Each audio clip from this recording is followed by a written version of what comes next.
update tayo ng ating Black Molly. Ayan yung ating dalawang buntis. So, buntis yan. Yun, buntis yan. Ayan. Yung black. At saka itong yan, buntis din yan. Tapos ayan ang mga babies nila. Dati, malalaki na.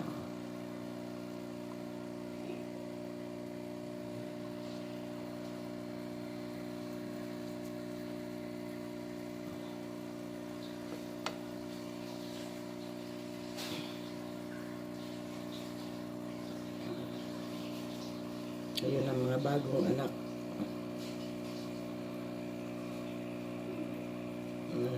Madami uling bagong baby.